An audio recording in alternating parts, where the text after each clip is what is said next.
synode 2023. Et pour introduire, je me propose de revenir d'abord sur un point du récit des pèlerins d'Emmaüs, une autre page d'évangile qui nous met en route, qui nous montre comment on marche ensemble, qui nous manifeste que ce marcher ensemble correspond, je dirais, à la dynamique propre de la vie chrétienne finalement, que chacun est appelé à vivre. Il s'agit d'abord de cheminer avec le Christ, se dire que le Christ est toujours à nos côtés, qu'on est appelé à se mettre à son écoute, et aussi qu'il s'agit de le reconnaître dans les éléments de la vie où il est là mystérieusement. Parce que vous voyez bien, les pèlerins d'Emmaüs ont eu du mal à le reconnaître, et nous aussi ça arrive parfois dans nos vies. Se dire aussi que ce marcher ensemble est communautaire, dans le sens où vous voyez ces deux disciples, ils ne sont pas partis tout seuls. C'est intéressant, que même dans la détresse, ils sont partis à deux. Que ce chemin se réalise aussi dans la lumière de la résurrection. Ils sont dans l'obscurité, tout tristes de la mort du Christ, et voilà qu'arrive l'apparition du ressuscité. Il s'agit de se chercher cette lumière, de désirer cette rencontre. Et je dirais qu'il y a aussi une joie qui s'installe. Notre cœur n'était-il pas tout brûlant quand ils étaient à l'écoute? Et ce récit a aussi une dimension missionnaire, c'est ce que j'ai insisté là-dessus sur cette diapositive. À 7 heures même, ils partirent. Vous voyez, l'apparition du ressuscité les met en route, et les met en route pour aller revoir la communauté des disciples, pour leur dire, ben voilà, on a une bonne nouvelle à vous annoncer. Si je prends pour point de départ ce récit, c'est parce qu'en fait le synode sur les jeunes s'est référé à ce récit pour nous parler justement de la dimension synodale de l'Église. Je trouvais ça intéressant de reprendre ce texte. Et il insiste en particulier à ce propos sur ce « ils partirent », la question de la dimension missionnaire. Et du coup, je voudrais faire un deuxième point de l'introduction pour bien comprendre justement ce synode sur la synodalité dont on va parler toute la journée. Dans le sillage du synode sur les jeunes, il est important de penser le chemin que nous entamons maintenant, avec le synode sur la synodalité, dans la dynamique du synode sur les jeunes, dont il est d'une certaine manière le fruit. Et je vous signale, c'est important, le document final du synode sur les jeunes a consacré un chapitre sur la synodalité. Je vous ai indiqué les références. Troisième partie, chapitre 1, la synodalité missionnaire de l'Église. C'est un texte qui vaut le coup d'être lu, parce que vous donne un peu l'inspiration de ce qu'on va être amené à vivre maintenant. Et ce qui est marquant dans ce texte, c'est que les évêques soulignent comment leur expérience du synode sur les jeunes a été importante pour qu'ils redécouvrent eux-mêmes l'importance de la synodalité pour la vie de l'Église et sa dimension foncièrement missionnaire. Ils disent notamment « L'expérience vécue a rendu les participants du synode conscients de l'importance d'une forme synodale pour l'Église. » Ils disent aussi « Nous avons expérimenté que la corresponsabilité vécue avec les jeunes est source de profonde joie pour les évêques. » Vous voyez bien l'intuition profonde, et que cette intuition, ça se réalise dans un vécu concret. C'est aussi ce qu'ils ont expérimenté pour leur synode dans leur relation avec les jeunes. Et du coup, l'idée que voilà, ça doit être élargi à l'ensemble. Et ça nous manifeste ainsi que aussi la synodalité, ce n'est pas seulement un agir commun, mais une manière d'être. Ils disent, nous reconnaissons dans cette expérience un fruit de l'esprit qui renouvelle continuellement l'Église et l'appel à pratiquer la synodalité comme façon d'être et d'agir en encourageant la participation de tous les baptisés et des personnes de bonne volonté, chacun selon son âge, son état de vie et sa vocation. Donc on voit bien là où on en est aujourd'hui. Le fait que ça concerne tous les baptisés aussi, qu'on a adapté à l'élargir à toutes les personnes de bonne volonté. Pensons au cas du synode sur les jeunes, où vous savez le questionnaire envoyé auquel pouvaient répondre les jeunes en ligne, ça peut toucher aussi des non-croyants. Il y a des jeunes non-croyants qui ont répondu. Et ça nous invite aussi à regarder ça dans la diversité de notre vocation. Chacun est appelé à trouver sa place. Donc voilà un peu le point de départ. Se dire que voilà, on est en train de continuer quelque chose qui a déjà commencé finalement.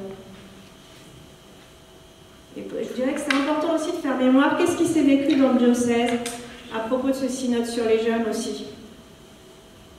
Ne pas oublier ça, je dirais que ça nous invite aussi à impliquer les jeunes qui peut-être ont été eux-mêmes déjà impliqués dans le synode sur les jeunes, dans la préparation de ce synode aussi. Voilà. On a une expérience à continuer à vivre.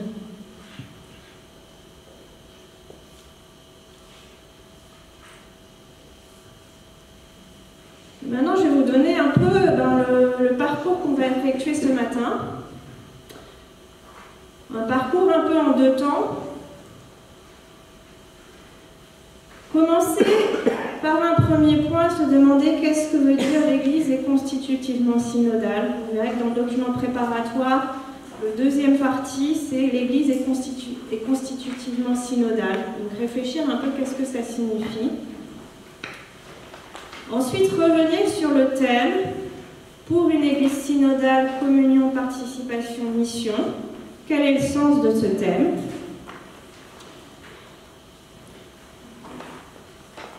Un troisième point, réfléchir à qu'est-ce que signifie l'écoute du peuple en relation avec la participation des diocèses au synode. Après ces trois temps, je propose un petit temps de questions pour faire le point sur déjà ces trois premiers points. Et ensuite, continuer sur la phase concrète dans laquelle on entre maintenant, la phase préparatoire. Regarder de plus près l'entrée dans la phase préparatoire et ensuite faire un parcours des 10 thèmes qui sont 10 invitations à marcher ensemble. Vous voyez un peu la route qu'on va dessiner ce matin et ensuite on fera des étapes ultérieures dans l'après-midi, comme nous a parlé le Père Emmanuel. Donc premier point, l'Église est constitutivement synodale. Qu'est-ce que ça signifie? Parce que ça nous semble un peu compliqué au point de départ peut-être. Alors, je voudrais d'abord souligner que, voilà, constitutivement synodale, ça veut dire déjà que la synodalité est au cœur de la vie de l'Église. Ce mot constitutivement a un sens très fort qu'on va un peu expliciter du coup. Ce que je vous signale déjà, c'est que le document préparatoire s'appuie ici sur une phrase prononcée par le pape François dans un discours le 17 octobre 2015, où il dit « La synodalité est une dimension constitutive de l'Église ». Vous voyez d'où vient le constitutivement, ça vient de cette phrase-là. Et ce discours du pape François, il est prononcé à l'occasion du 50e anniversaire de l'institution du synode des évêques. Donc ça nous renvoie à quoi? En fait, c'est à l'histoire de ces synodes. C'est intéressant de savoir que le synode des évêques, c'est une institution récente qui est liée à l'expérience de Vatican II. Il s'agissait pour le pape Paul VI de prolonger l'expérience de rencontre que les évêques avaient vécue d'une manière intense à Vatican II. Donc je dirais que ça nous invite à relire notre histoire depuis Vatican II aussi. Et relire comment, justement, on a jugé important d'avoir cette institution-là pour se mettre à l'écoute du peuple et que les évêques s'écoutent entre eux. On a la 15e Assemblée Générale Ordinaire pour la prochaine de 2023. Vous voyez, 15 depuis 1965, c'est quand même pas mal. Donc ça montre qu'il y a des contacts réguliers, que ce que je vais suivre aujourd'hui, c'est aussi ressaisir toute l'expérience qui a été vécue depuis 1965 aussi, depuis le Concile. Voilà. Je suis sûre qu'il y en a beaucoup d'entre vous qui ont vécu toute cette période aussi, qui ont sûrement des choses à nous dire sur comment on a vécu tout ça dans l'Église. Oui, et certes à Rome au synode des évêques, mais aussi dans chacun de nos diocèses. Et du coup, mon point suivant, ça va être un peu plus sur une dimension constitutive de l'Église. Comment on est arrivé à parler de ça? Parce que ce terme synodalité, finalement, il est nouveau, en tout cas dans le langage commun. Alors, ça vient d'une expression notamment de Jean Chrysostome, vous voyez, un père de l'Église, on vient au 1er siècle, qui dit « Église et synode sont synonymes ». C'est intéressant. Église et synode sont synonymes. Synode, ça voulait dire à l'origine, en fait, c'était l'équivalent de notre terme concile. Vous voyez que l'importance que ça manifeste justement de la consultation, du marcher ensemble, puisque synodos, ça veut dire en Grèce, marcher ensemble. L'idée fondamentale, c'est que la foi chrétienne, ça ne se vit pas tout seul, mais ça se vit en communauté. Que notre chemin de sainteté, on ne le fait pas tout seul, mais on le fait les uns avec les autres. Et qu'on est solidaires sur ce chemin. Voilà. Et je vous donne la phrase qui explicite ça chez le pape François, toujours dans ce fameux discours du 17 octobre 2015, où il dit « L'Église n'est autre que le marcher ensemble du troupeau de Dieu sur les sentiers de l'histoire, à la rencontre du Christ Seigneur. » Déjà, vous voyez l'image de l'Église comme un troupeau, on va y revenir. Ensuite, on voit que la marche, elle a un but, c'est la rencontre du Seigneur. Et que cette marche, elle se réalise ensemble, pas tout seul. Et que cette marche, elle est sur les sentiers de l'histoire. On sait bien que l'histoire, il y a des hauts et des bas, des progrès et des déclins. Il y a des zones d'ombre et des lumières. Ça marche plus à nouveau.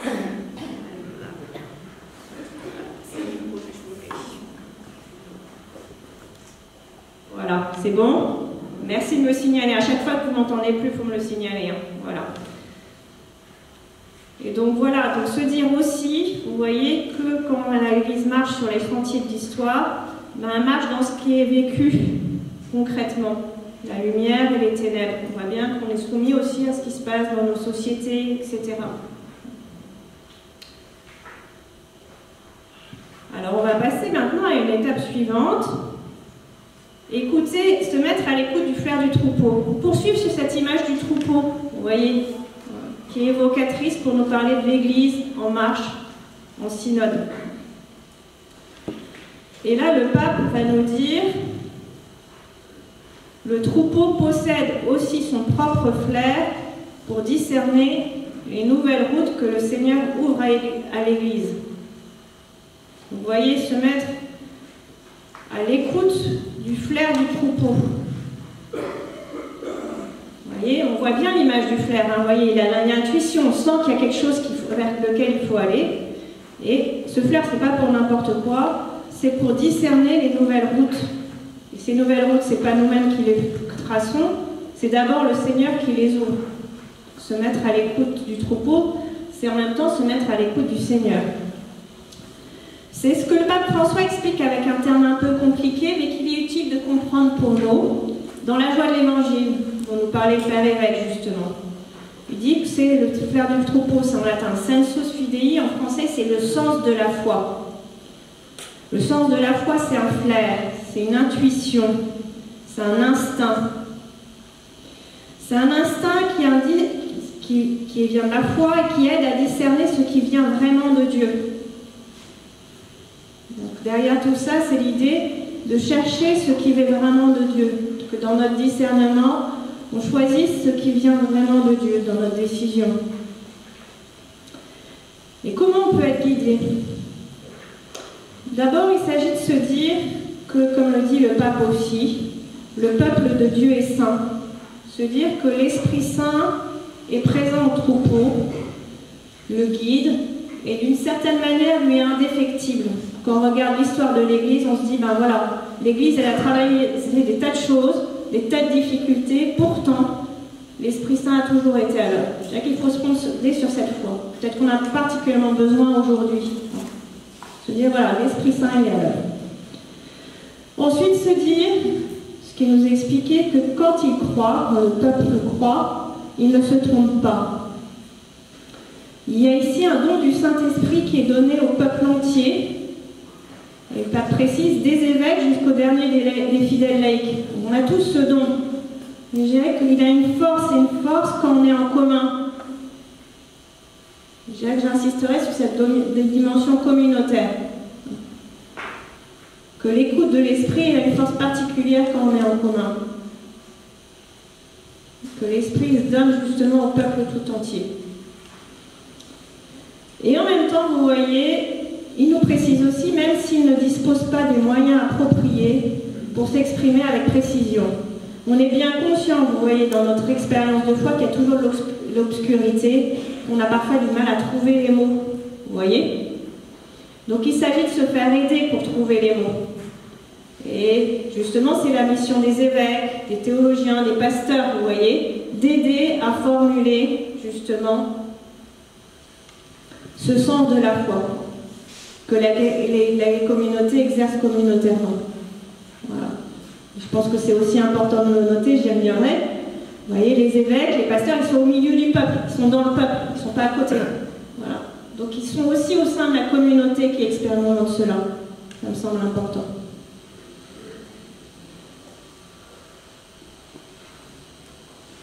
Et du coup, ça nous invite à réfléchir un peu, faire un peu de point plus avant, en examinant justement comment on peut vivre une écoute réciproque. C'est ce qu'explique le pape. S'écouter mutuellement aussi.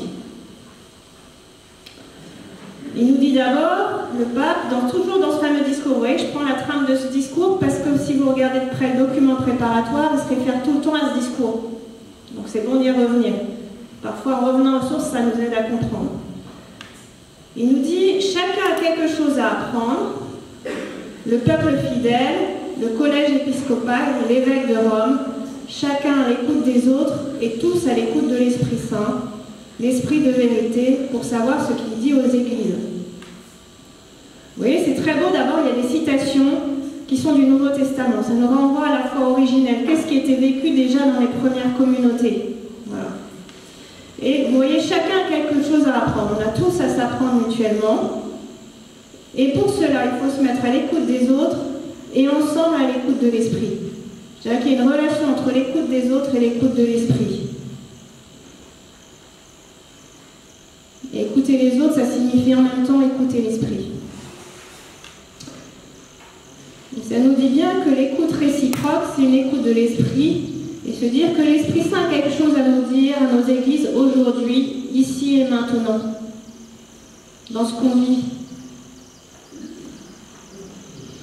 Et le deuxième point sur lequel je voulais souligner, que les pasteurs sont au milieu du peuple et participent du sens de la foi, du troupeau tout entier.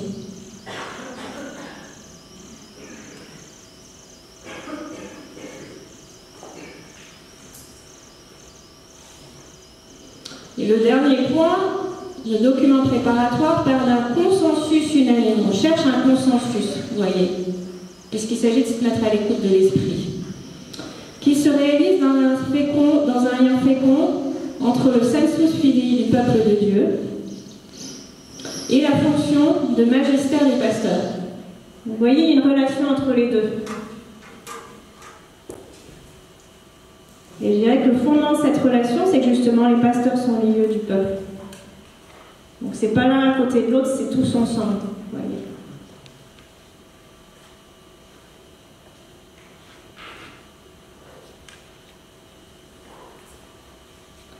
Et maintenant, je vais passer à mon deuxième point. Regardez de plus près le titre du synode.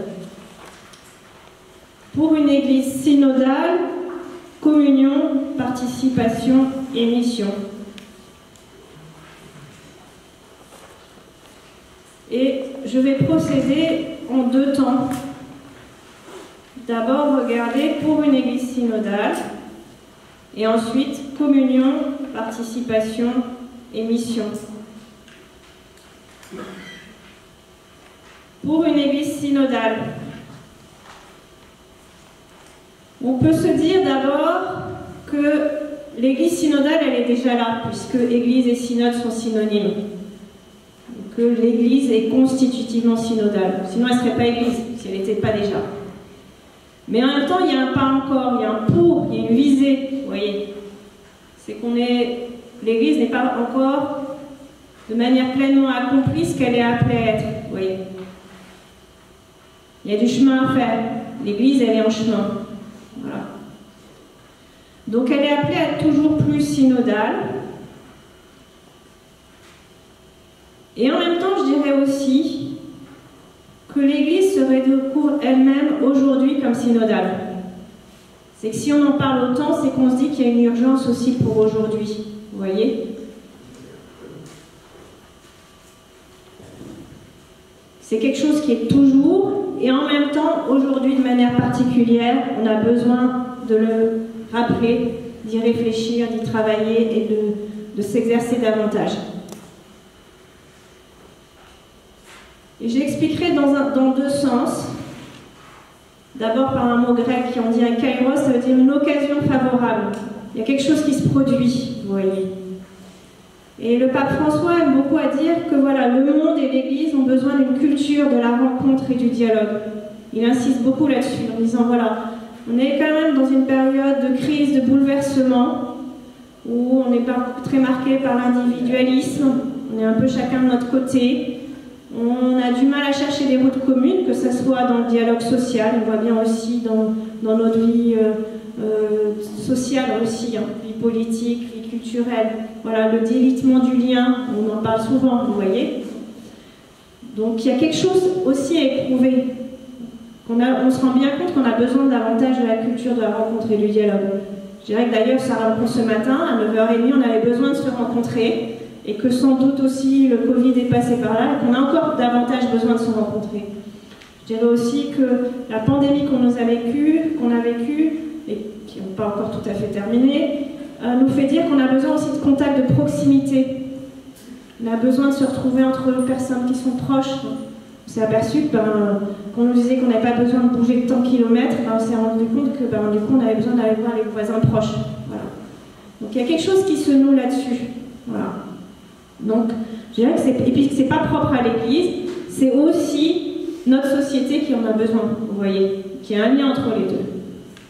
Et je dirais qu'il y a une deuxième dimension aussi, pourquoi elle se redécouvre elle-même comme synodale, c'est que, je dirais, ce que je l'ai dit tout à l'heure, que c'est un approfondissement de Vatican II. Qu'à Vatican II, l'expérience de Vatican II, c'est qu'on avait besoin de dialoguer les uns avec les autres. Les évêques avaient besoin de se retrouver, ils ont eu besoin aussi d'inviter des observateurs d'autres églises chrétiennes, des auditeurs laïcs ou des religieuses. Vous voyez, il y avait un besoin de se retrouver en commun. Quelque part, vous voyez, on est dans ce prolongement-là. Donc c'est aussi se dire voilà, qu'on a commencé ce chemin depuis quand même un bout de temps. Voilà. 2000 ans, 1965 un peu davantage, avec aussi des hauts et des bas, comme toute l'histoire de l'Église. Voilà. Et donc maintenant on prend le chemin avec davantage de détermination. Et du coup, le deuxième point, communion, participation et mission. D'abord, m'arrêter sur le premier point, la communion. Se dire que la synodalité est d'abord rencontre, recherche de l'unité, mais aussi de l'unité dans la diversité. Respecter aussi les particularités de chacun. Le chemin, parce que le Seigneur, il appelle aussi chacun à une voie personnelle, à une vocation. Aussi la diversité des réalités culturelles. Voilà. Dans un diocèse, on vient d'un petit village ou d'une grande ville, on vient de tel milieu social, etc. Cette synodalité implique la participation de tous, avec une vigilance pour les plus pauvres. Comme dit Pape François, d'une certaine manière, le Christ est présent d'une manière spéciale à travers les plus pauvres. Ils ont quelque chose de particulier à nous apprendre.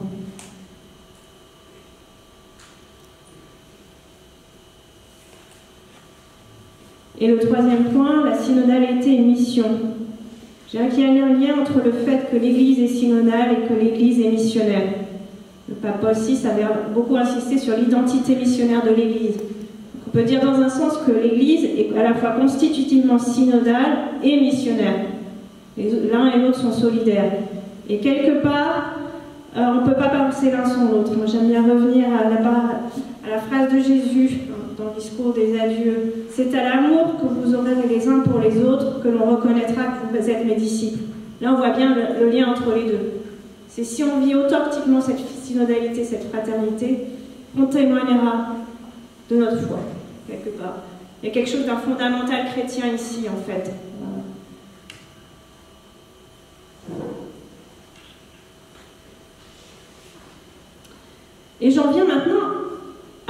troisième partie, donc le dernier temps de cette première partie. Écoute et participation des diocèses. Donc vous voyez, après avoir vu déjà le thème, qu'est-ce que ça veut dire un peu une église synodale, ensuite elle s'est arrêtée sur le thème, comment on pense la relation entre communion, participation et mission, réfléchir, se mettre un peu plus en route, faire une patte plus, pour réfléchir, voilà, comment nous on va participer d'une certaine manière. Alors je me suis pas mal appuyée sur ce qu'on appelle la constitution apostolique Episcopalis Communio. Alors c'est un nom un peu compliqué, vous en avez peut-être sans doute pas entendu parler pour beaucoup d'entre vous, mais en fait c'est une constitution apostolique qui fixe les règles d'organisation des synodes des évêques. Donc c'est quand même intéressant, on est concerné parce que ça nous explique comment on est appelé à vivre le synode et en incluant la question de la participation des diocèses. Ce qu'il faut savoir, c'est que cette constitution, elle est récente. C'est Pape François qui l'a déterminée. Et du coup, vous voyez, il y a un changement dans les modes de fonctionnement, dans le sens en particulier d'un fonctionnement plus synodal. Voilà. Et quelque part, ben justement, on teste un peu cette nouvelle constitution dans l'organisation du synode sur la synodalité. Donc on n'est pas encore très au fait de la manière de fonctionner. Vous voyez. Donc c'est bien de se rappeler un peu comment le pape nous appelle à l'organiser. Voilà. Premier point, se dire qu'il y a 3 phases. La première phase qui s'appelle la phase préparatoire, qui est une phase de consultation, d'écoute du peuple, j'y reviendrai. La deuxième phase, la phase de célébration de l'Assemblée, c'est celle qu'on connaît mieux, c'est la rencontre entre les évêques à Rome, vous voyez. Et la troisième phase, c'est la phase de mise en œuvre, c'est-à-dire une fois que les décisions ont été prises d'abord par les évêques et ensuite par le pape. Vous savez que le pape, souvent, il publie après un synode une exhortation apostolique décrivant les fruits du synode, notamment la joie de l'évangile, c'était ça. Voilà. Et du coup, c'est la question de la mise en œuvre, justement, dans nos propres réalités. Donc, le premier point sur lequel je voudrais insister, c'est se dire d'abord que c'est un instrument privilégié d'écoute du peuple de Dieu. C'est ce qui est dit dans la Constitution. Que ces 3 phases sont un instrument privilégié d'écoute du peuple de Dieu. Donc réfléchir à ça. Avec un premier point, toujours dans ce numéro, bien qu'il soit dans sa composition conçue comme un organisme essentiellement épiscopal, le synode n'évolue pas pour autant séparé du reste du fidèle. Donc là, on peut se sentir tous concernés. Il est en revanche un instrument adéquat pour faire entendre le peuple de Dieu tout entier, précisément à travers les évêques. On va réfléchir justement comment se réalise cette écoute du peuple de Dieu. Et je dirais qu'il y a un enjeu majeur, la question de l'écoute du peuple de Dieu qui est présente aux 3 phases. C'est-à-dire qu'il ne faut pas se dire la phase préparatoire est terminée, il n'y a plus d'écoute du peuple de Dieu, et puis on reçoit le document 2 ou 3 ans après. Vous voyez ce que je veux dire? Voilà. Donc il faut se dire que l'écoute du peuple de Dieu, elle est appelée à être dans tout le processus. C'est ça qui est important. Et je dirais que c'est manifesté notamment par le fait que Rome ait demandé qu'on nomme une équipe diocésaine pour les 3 phases, pour l'ensemble du processus. Donc ça manifeste que dans les diocèses, le processus est appelé à être accompagné pendant tout le déroulé. Voilà. Il y a peut-être quelque chose à réfléchir là, parce que quand tout se passe à Rome, comment est-ce qu'on va pouvoir rester participant et se sentir concerné? Voilà. Après, je me propose de faire chaque phase, pour vous préciser un peu. Première phase, la consultation du peuple. Pape François, dans son discours, toujours le fameux discours. Vous voyez, on trouve toutes les racines de ce qu'on réfléchit dans ce fameux discours. Le chemin synodal commence en écoutant le peuple. Comment ce que je vis dans ma petite réalité a quelques liens avec ce qui se passe en dehors. Et je dirais un des enjeux, justement, de ces élargissements, il s'agit de garder le lien. Comment ce que je vis dans mon diocèse participe d'une dynamique plus large. et peut-être se poser en question quel marché ensemble faire en peuple au niveau de la France et de l'Europe.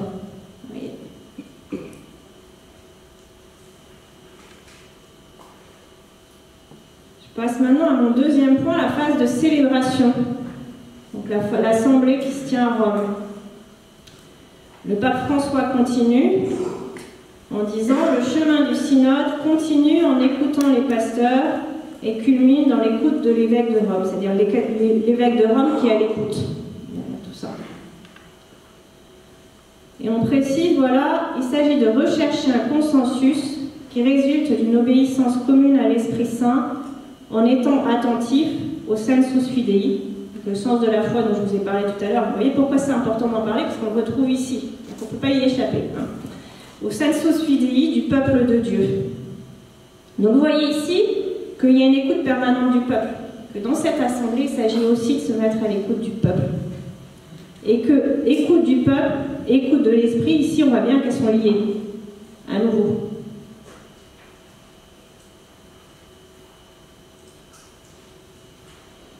Comment garder le lien? Je dirais déjà qu'il s'agit de se sentir représenté par les pasteurs, les auditeurs, parce qu'il y aura aussi des auditeurs qui seront présents. Je dirais qu'il y a aussi le souci que les pasteurs soient en écoute constante du peuple dans leurs églises locales. Parce que les pasteurs qui seront présents à Rome, les évêques qui seront présents, ils continueront à écouter le peuple dans leur propre diocèse aussi. Vous voyez? Et je dirais qu'il s'agit aussi de se poser la question, puisqu'il s'agit d'une phase de célébration, comment célébrer aussi en diocèse?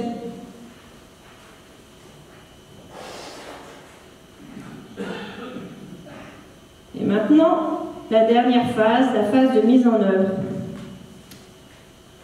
Et là, je reprends la Constitution apostolique, qui nous dit « Le processus synodal est non seulement un point de départ, mais également un point d'arrivée dans le peuple de Dieu. » Vous voyez, tout le processus synodal est appelé justement à être en relation, en écoute du peuple de Dieu. S'il y a le point de départ et le point d'arrivée, il faudrait aussi que l'ensemble, il y ait une écoute du peuple de Dieu. Cette phase-là, c'est une phase de réception dans les diocèses qui implique une mise en œuvre. Derrière tout ça, il y a l'idée qu'on parle de mise en œuvre, il y a une question d'un agir, comme on parle de mission, d'un agir missionnaire, relation à la mission. Il y a une insistance aussi sur la prise en compte de la diversité des cultures et des situations. Se dire que voilà, ce qu'on va recevoir, il s'agit aussi de l'adapter aux réalités, de relire ce qu'on va recevoir en relation avec notre réalité propre. Parce qu'on va se rendre compte que sans doute, il y aura des choses où on se sent plus concerné, d'autres moins. Il s'agira aussi de traduire dans notre propre langue locale ce qui est écrit. Voilà. En disant, voilà, il y a telle idée, mais moi je la formulerai autrement, vous voyez. Ou je la mettrai en œuvre de telle façon. Puis vous voyez bien que ces documents, en général, c'est des inspirations assez générales. Après, il faut trouver des mises en pratique concrètes. Donc ça, c'est cette phase-là. Et on signale aussi l'intérêt de coordination d'initiatives communes par les conférences épiscopales. Donc il s'agira peut-être aussi de réfléchir, ne serait-ce que peut-être qu'à plusieurs diocèses aussi, en province, etc. Voilà. Comment on peut peut-être travailler ensemble aussi.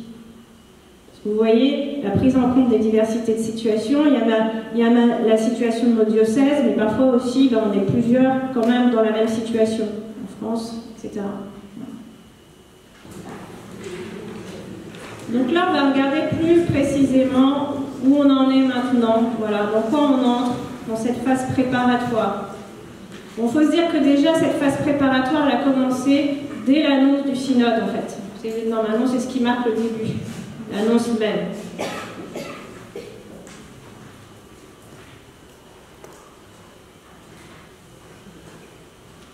Et je signalerai peut-être d'abord 3 points d'attention.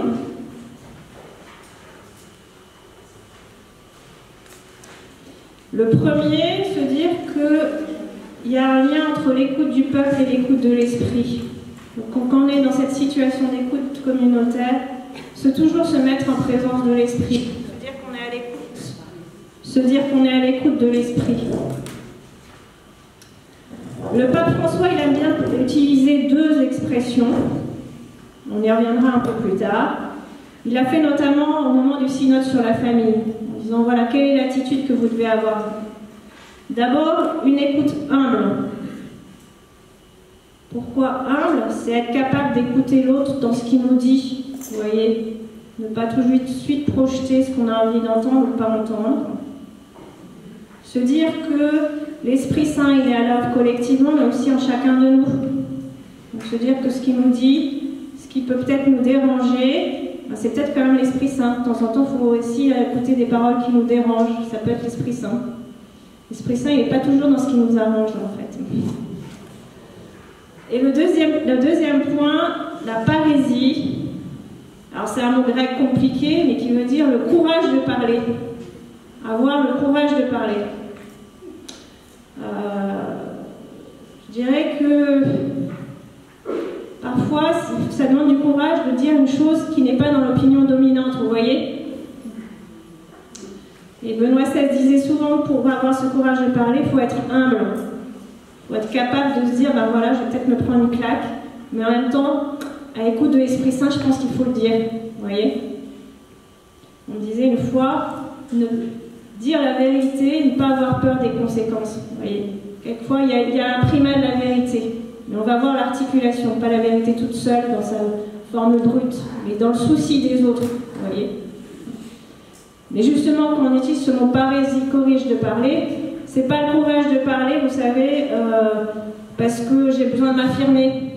C'est le courage de parler qui vient de l'Esprit Saint. Donc ça impose qu'on soit soi-même à l'écoute de l'Esprit Saint. Et aussi qu'on accepte le discernement, puisqu'on est à l'écoute de l'Esprit Saint.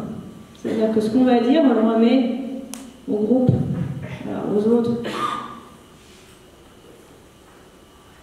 Puis se dire parfois que par la parésie, c'est aussi, je dirais que c'est un peu le sens prophétique, vous voyez. Les prophètes, ils ne sont pas toujours écoutés dans leur temps, mais parfois on sème une graine, et puis plus tard c'est écouté. Ouais.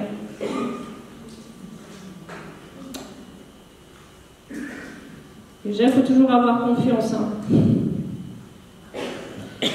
Et le deuxième point, l'écoute du peuple ne s'arrête pas à la seule phase préparatoire. Je dirais déjà dans la phase préparatoire, ne pas se dire, voilà, je termine au moment où j'envoie ma synthèse, où je fais une célébration, et puis c'est terminé. Voilà. Être déjà dans une dynamique où on poursuit jusqu'à la mise en œuvre. C'est pour ça que je vous ai présenté toutes ces phases. Parce que c'est bien qu'on trace un chemin de voir le but jusqu'où on va. Voilà. Se dire, voilà, on est peut-être dans cette première phase, et c'est important de se concentrer là-dessus. Mais en même temps, il y a une visée, vous voyez. Et la visée, il y a une mise en œuvre. Qu'on peut commencer dès maintenant et qui va se poursuivre. Voilà.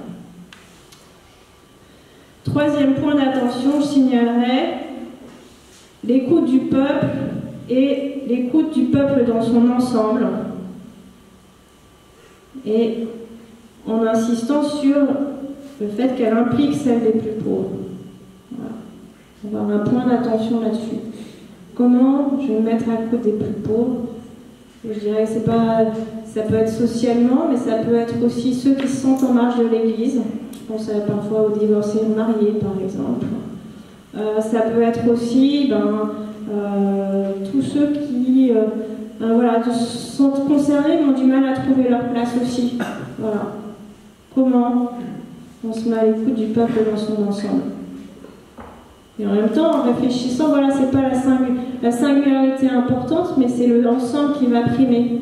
Comment on arrive justement à écouter ensemble. Vous voyez, ça nous oblige aussi à nous dire, voilà, comment on va vivre ensemble. Pour pouvoir vraiment s'écouter. Parce que si on ne vit pas cet ensemble, on l'écoute, il manquera quelque chose. Quoi. Voilà.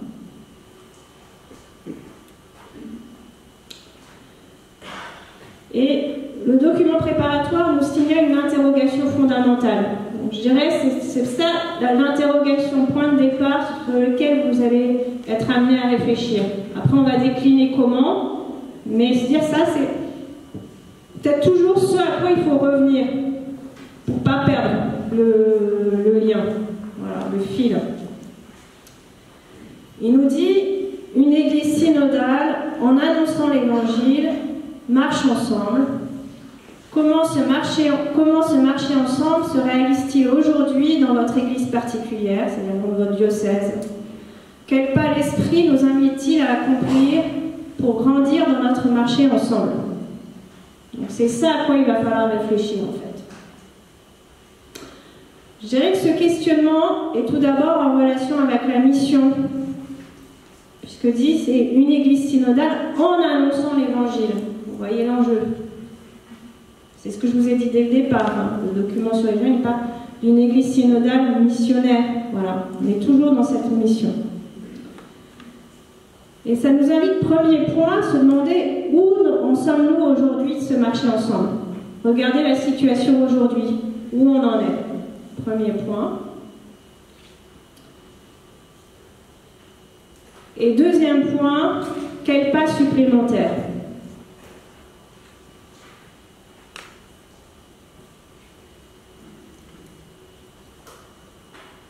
Mais on peut se poser la question du pas supplémentaire seulement si on a déjà réfléchi à où en sommes-nous. Vous voyez. Et je dirais que ça peut être aussi un motif d'action de grâce. Qu'est-ce qu'on a déjà fait comme chemin? Regardez le chemin déjà accompli. Donc ça nous invite, vous voyez, à regarder ce que je vous ai déjà dit. C'est qu'on est déjà synodal et en même temps, on doit être toujours davantage. Ensuite, vous voyez l'insistance sur dans votre église particulière, donc dans le diocèse. Et en même temps, ce qui est intéressant, c'est que le document préparatoire insiste le lien entre ma réalité diocésaine, mais aussi l'église universelle et le monde. Voilà. On n'est pas isolés les uns des autres. Donc réfléchir aussi à ce lien-là, même si la question porte davantage sur qu'est-ce qui se passe dans le diocèse, on sait qu'il y a un lien avec tout ce qui se passe.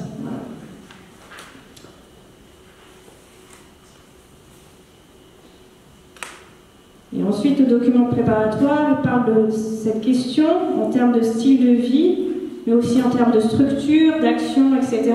Vous voyez, il y a différents niveaux dans la réponse qu'on va avoir aussi, dans les réflexions. Et l'un ne va pas sans l'autre, ce qu'on y raconte.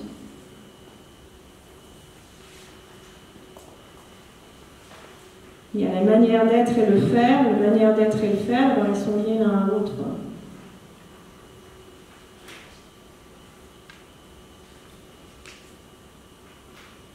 Et du coup, après, le document préparatoire nous propose 10 thèmes sur lesquels vous allez travailler cet après-midi. Donc, je vais déjà vous les présenter, d'accord, brièvement, vous en dire un certain nombre d'aspects, comme ça vous verrez de quoi on parle. Mais vous voyez que ces 10 thèmes, ils vont être attachés à cette interrogation fondamentale. Donc, je dirais, pensez ces 10 thèmes en relation avec cette interrogation fondamentale. Et les 2 points, où j'en suis, quel pas supplémentaire.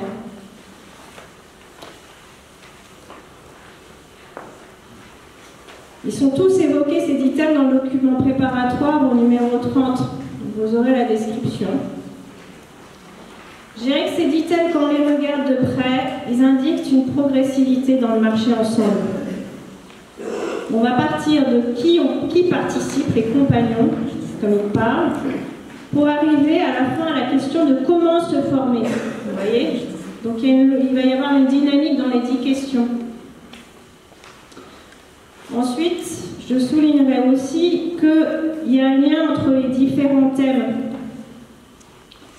Parfois, dans certains cas, j'expliciterai ce lien en disant voilà, tel thème, il a quelque chose à voir avec tel autre thème qu'on a déjà abordé.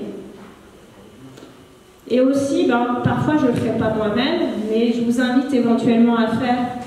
Peut-être que ça remontera dans les petits groupes cet après-midi de vous dire ah, en fait, moi, je vois bien le lien entre tel et tel thème pour telle ou telle raison, vous voyez, puisque vous voyez que tout est en lien à une interrogation fondamentale, et tout est en lien avec la question de vivre la synodalité.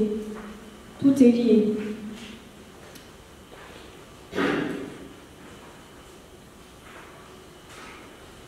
Alors le premier sur lequel je vais m'arrêter, du coup, les compagnons de voyage. Le document préparatoire nous invite à nous demander quels sont les compagnons de voyage avec qui nous cheminons, même en dehors du cercle ecclésial.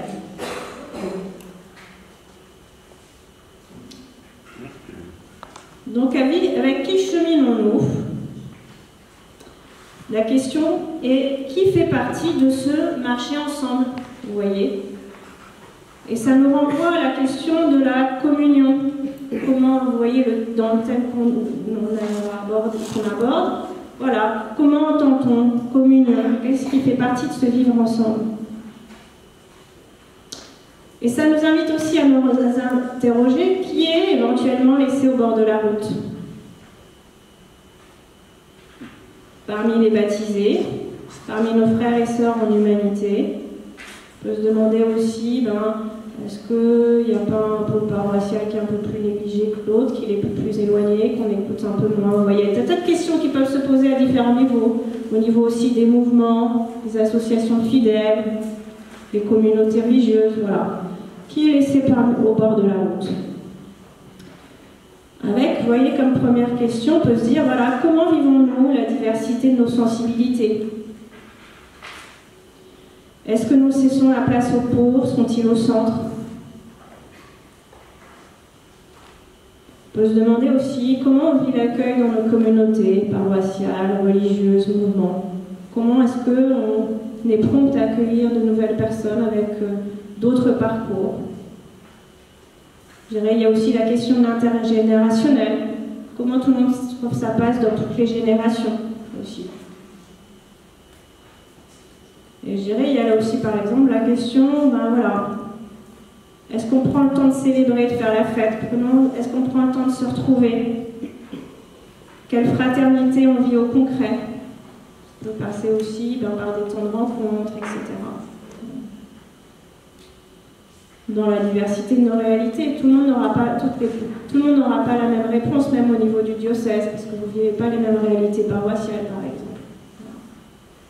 Mais peut-être que ce qui vit dans un lieu peut être inspirant pour l'autre, etc. Ou être conscient que chacun ne vivra pas exactement la même chose aussi. Voilà.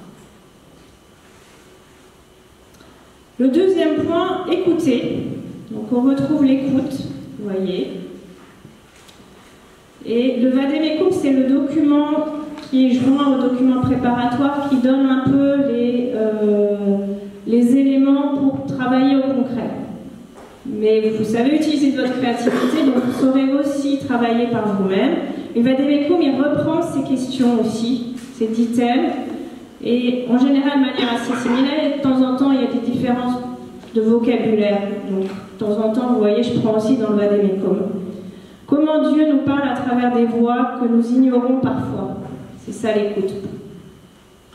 Se demander quelle voix on ignore, se dire que peut-être certaines voix sont plus écoutées que d'autres. Ça nous invite à examiner la question dans la racine.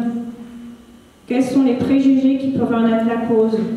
Voilà, est-ce que peuvent jouer, je dirais, des questions d'origine sociale, d'état de vie, voilà, si on est laïque, religieux, prêtre, si on est homme ou femme, voilà. Il s'agit ensuite de qualifier l'écoute. Comment l'écoute se réalise? Est-ce qu'elle varie aussi suivant les catégories de personnes? Quelles sont les instances d'écoute?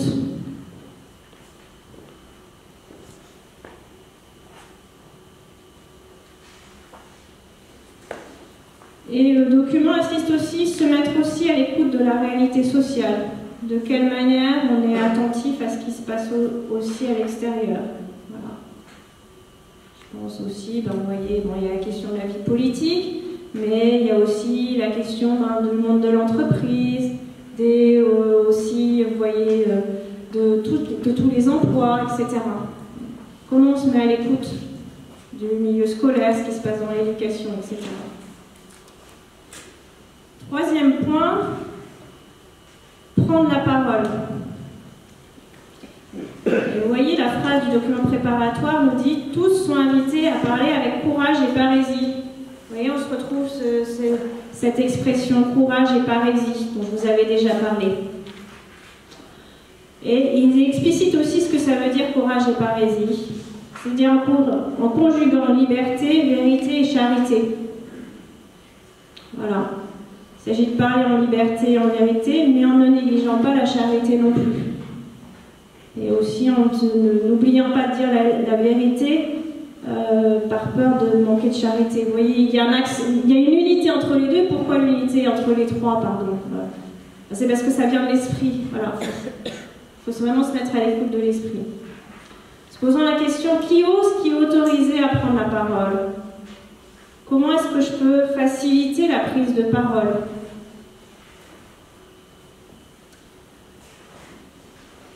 Et je dirais aussi comment se former à la prise de parole. Il ne s'agit pas seulement de communication, on le voit ici, mais je dirais aussi d'une formation spirituelle. Comment on apprend à se mettre à l'écoute de l'Esprit Saint. Et je dirais aussi, ça pose une question, me semble-t-il, comment faire entendre à nos contemporains cette manière de prendre la parole? Parce qu'on se rend compte que vous voyez tout ce qu'on vit, la synodalité, ça a quelque chose à voir de ce que vivent nos contemporains. Mais que cette écoute de l'esprit, ben, ça nous est quand même quelque chose de propre. Voilà.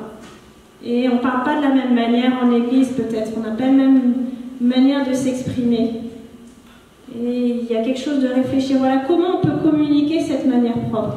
Comment on peut montrer voilà, que notre discernement se réalise à l'écoute de l'Esprit Saint? C'est pas si évident à comprendre qu'on n'a pas la foi, vous voyez. Donc je pense qu'il y a un enjeu à réfléchir.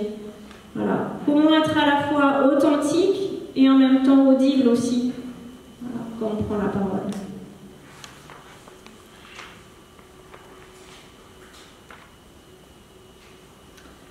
Je vais maintenant passer au troisième.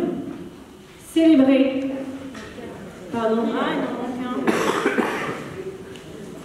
un. Non, c'est bon, c'est moi qui suis passée du troisième au quatrième, c'est bon. Prendre la parole et célébrer. Voilà, ça va. Voilà. Bon, comme ça on voit bien qu'on suit bien. C'est ça. C'est bien, on avait besoin de se réveiller parce qu'il y en a une liste de 10. Patience. Voilà. Et donc, célébrer.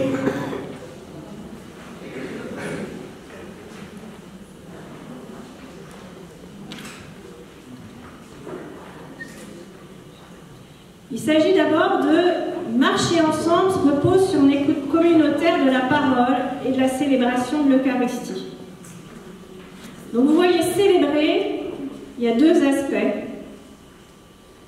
Écoute communautaire de la parole et célébration de l'Eucharistie. Donc ça nous renvoie à nos célébrations,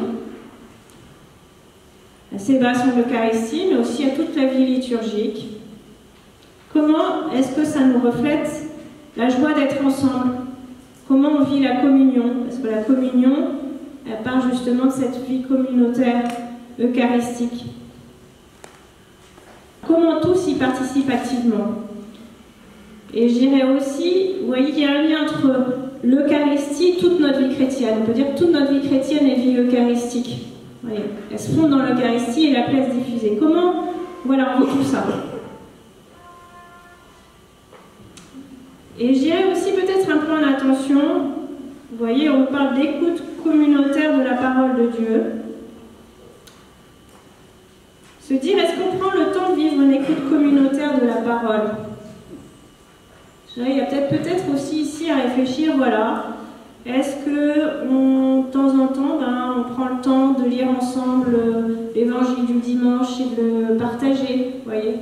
Il y a peut-être des choses à réfléchir du côté de cette écoute de communautaire de la parole. Ou quand est-ce qu'on prend une décision, est-ce que peut-être on n'aurait pas le temps, ce serait peut-être pas bon d'avant de prendre une décision, de prendre un temps de partage de la parole, vous voyez, avant certaines de nos réunions. Est-ce qu'on n'aura pas un discernement qui va se réaliser aussi dans l'écoute de la parole? Voilà. Donc je dirais qu'il y a des éléments à réfléchir et là je dirais qu'il y a un point d'attention. Voilà. De quelle manière on voit l'écoute communautaire de la parole.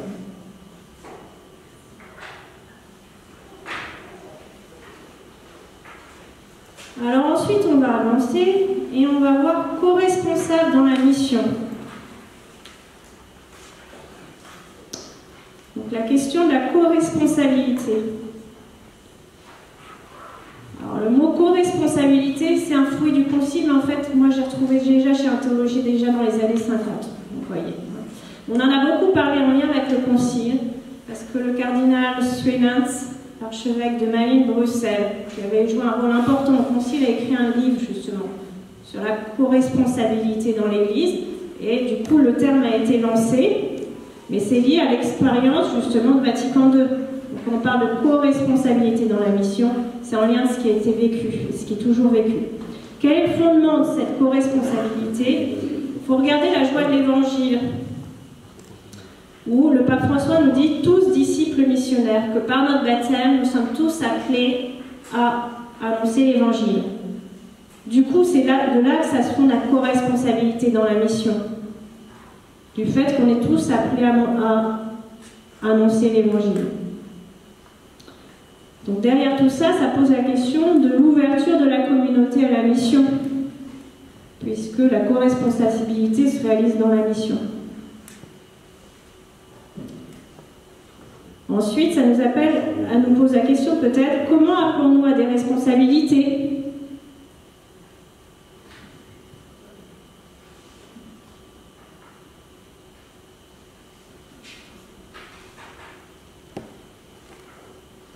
Aussi à se demander comment faire pour que tous se sentent participants de la mission. Vous voyez ? Tous se sentent responsables. En tenant compte de la variété des vocations, aussi des disponibilités des uns et des autres. On se rend bien compte que tout le monde n'est pas toujours disponible au même moment.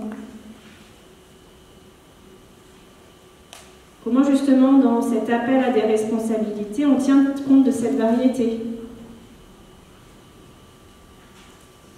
Comment on en tient compte aussi dans le vécu même de cette co-responsabilité?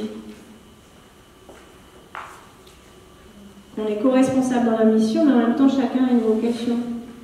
Je voudrais réfléchir aussi comment, justement, dans la mission, chacun déploie sa vocation. Dans le sens, ses talents, vous voyez, qui nous viennent du Seigneur.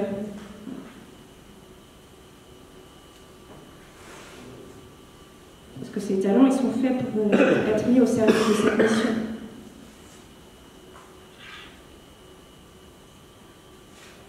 Ensuite, j'ai décidé d'en associer 2 points. Voilà, les points 6 et 7. Pourquoi ça? Déjà, en fait, le document nous y invite, parce qu'il dit dialoguer dans l'Église et dans les sociétés, et ensuite le point suivant, avec les autres confessions chrétiennes. Il ne reprend pas le terme dialoguer, voilà. Donc c'est sous-entendu. Quelque part, vous voyez, c'est... voilà. Et je pense aussi, pourquoi je l'ai associé aussi, il me semble que si on veut dialoguer authentiquement dans l'Église, on est aussi appelé à dialoguer avec nos frères et sœurs d'autres confessions chrétiennes. Il y a un lien entre les deux. Voilà. D'abord, le document nous dit, voilà, ça demande de la patience. Ça comporte des moments de silence et de souffrance. Tout n'est pas dans la facilité dans ce dialogue. Mais en même temps, ce qu'il faut regarder, la visée qui est donnée, c'est la compréhension mutuelle. Comment, justement, gagner en compréhension mutuelle? Et on voit bien que la compréhension mutuelle, ça demande du temps. Il faut apprendre à se connaître pour se comprendre. Voilà. Et que parfois, ça passe par des moments où on ne se comprend pas, des moments de conflit. Et en même temps, parfois, dans les conflits, vous voyez, ces moments où se mettent à jour aussi ce qu'on est vraiment, ce qu'on veut dire vraiment. Parce que parfois, les conflits, souvent... c'est parce qu'on ne se comprend pas, parce qu'on a du mal à s'exprimer, vous voyez. C'est pas rare que, en fait, justement, c'est les moments où on peut au moins enfin dire ce qu'on a à dire. Il n'y a pas de situation pire que chacun dans son coin et on ne se parle pas, vous voyez. Et dans le conflit, Pape François, il dit souvent, voilà, on a besoin des conflits, mais la visée, c'est l'unité. Pour avancer, on a besoin de se dire les choses. Pas au sens de, je dirais, conflit dans l'attitude d'opposition frontale, mais dans le sens de se dire les choses. Il y a des moments où on a besoin de se dire les choses. Si on ne se dit pas les choses, à la fin, on n'avance pas du tout. Voilà. Et je dirais aussi, ça nous renvoie à notre lieu de témoignage. Ce que je vous ai dit au début, c'est à l'amour que vous aurez les uns pour les autres que l'on reconnaîtra que vous êtes mes disciples. C'est à votre capacité de dialoguer entre vous, de vous parler, qu'on reconnaîtra que vous êtes mes disciples. Il y a un enjeu de témoignage derrière. Se demander, voilà, comment dialoguer comme Église. Comment est-ce qu'on vit les conflits? Comment est-ce qu'on se parle? Je dirais que ça peut être aussi une attention à la manière de se parler. Voilà.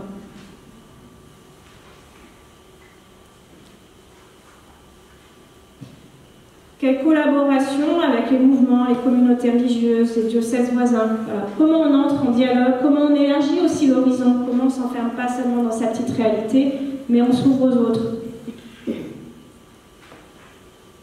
Comment on se situe aussi dans notre dialogue avec la société? Est-ce qu'on est dans une mentalité de forteresse assiégée? Voilà, on se replie bien sur soi. Ou est-ce qu'on est dans une ouverture, mais est-ce que dans cette ouverture, on exprime aussi ce qu'on est? Vous voyez?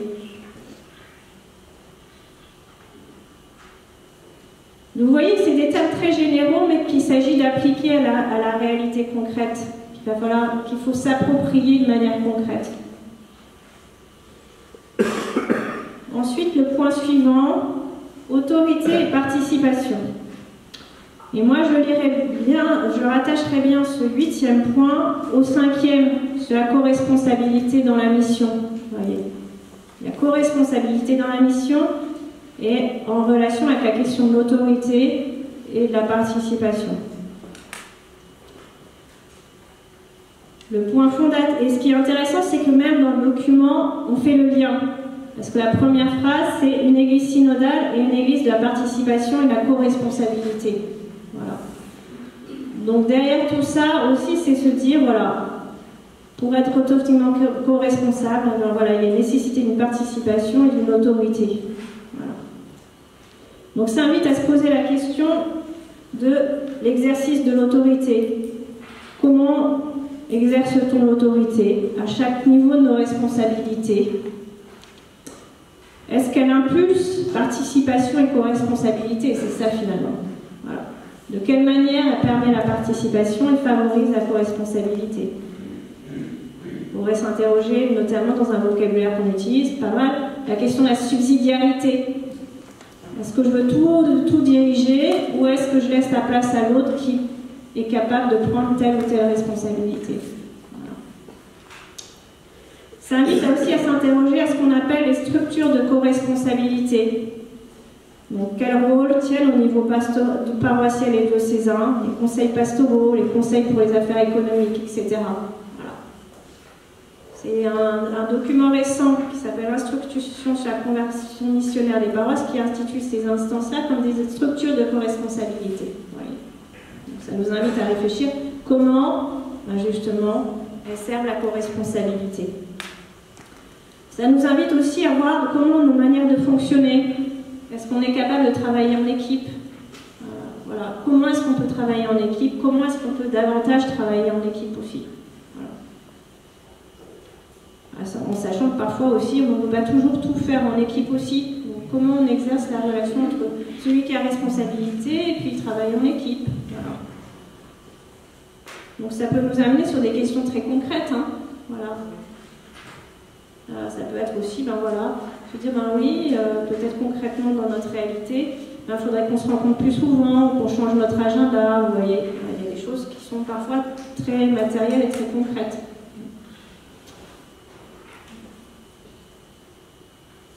Alors, on va passer au 9e. 9e point, discerner et décider. Voilà.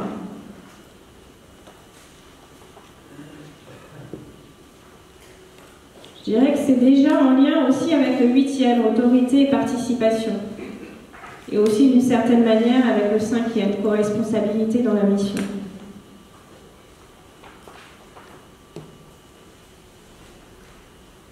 Je dirais que tous les points précédents nous renvoyaient beaucoup à la thème de l'écoute. Et à un moment après l'écoute, il faut discerner et décider. Et on nous explique ça en nous disant, dans un style synodal, ces décisions sont prises via un processus de discernement sur la base d'un consensus qui jaillit de l'obéissance commune à l'Esprit Saint. Donc vous voyez que les décisions sont précédées d'un discernement. s'agit de prendre le temps de discerner avant de décider et de rechercher un consensus. Mais ce consensus, il jaillit de l'obéissance commune à l'Esprit Saint. Donc, il s'agit de continuer d'être à l'écoute de l'Esprit. On a parlé de l'écoute de l'Esprit dans l'écoute du peuple, mais dans la phase de discernement et de décision, on est toujours à l'écoute du peuple. Il est important que l'Esprit Saint soit toujours présent. Ça nous invite à nous interroger, voilà, comment sont prises les décisions? Comment favoriser la participation de tous aux décisions?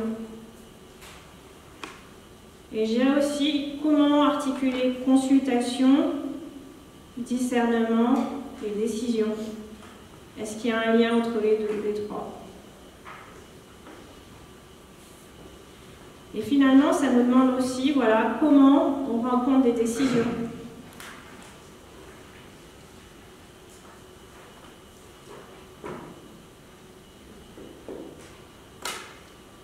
Ça veut dire comment j'assume la responsabilité de la décision et aussi comment je mets en œuvre ce qui a été consulté. Voilà. Et justement, comme on parlait tout à l'heure, comment est-ce que je fais un bilan de ma mise en œuvre et comment je rends compte de ce bilan, vous voyez. Donc ça, je dirais que ça nous amène à regarder à nos fonctionnements concrets. Voilà, comment dans le concret on fonctionne. Et je vais en aller à mon 10e point. Se former à la synodalité, la question de la formation. Et le document préparatoire nous dit « La spiritualité du marché ensemble est appelée à devenir le principe éducatif de la formation humaine et chrétienne. » Alors, ce qui est d'abord intéressant dans cette phrase, c'est de noter que vous voyez, se former, c'est d'abord une question de spiritualité. Donc, ça nous renvoie à notre vie spirituelle, notre relation avec le Seigneur.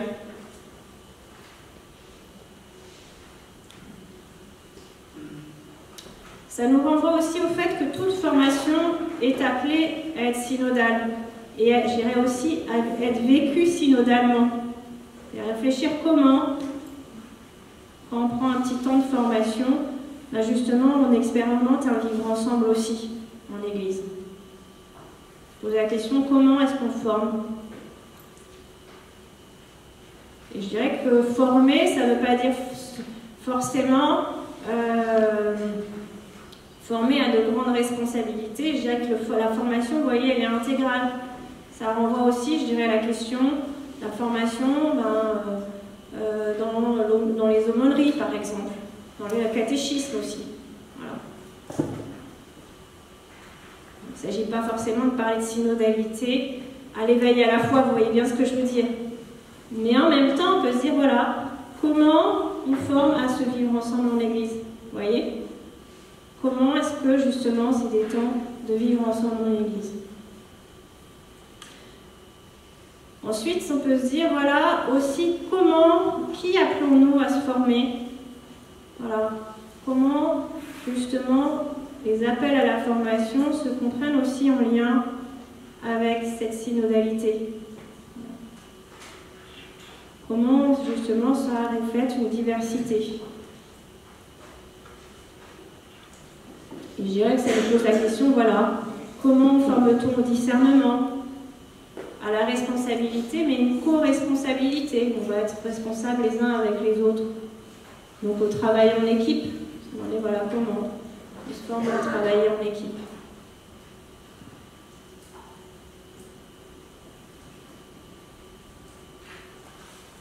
Donc vous voyez, j'ai balayé ces 10 thèmes, mais je dirais qu'il faut revenir à l'interrogation fondamentale, et c'est sur quoi je vais revenir. C'est la diapositive numéro 20. Voilà. Voilà. Donc on peut regarder à nouveau, voilà, pour conclure, cette diapositive numéro 20, où c'est une église synodale en annonçant l'évangile, marche ensemble. Comment ce marcher ensemble se réalise-t-il aujourd'hui, ici? Et quel pas l'Esprit Saint nous invite à accomplir? Vous voyez, derrière toutes les questions concrètes, c'est comment ce marcher ensemble se réalise. Vous se demandez dans chaque thème, ben voilà, qu'est-ce qui est déjà fait, où on en est, et quel pas supplémentaire peut être réalisé.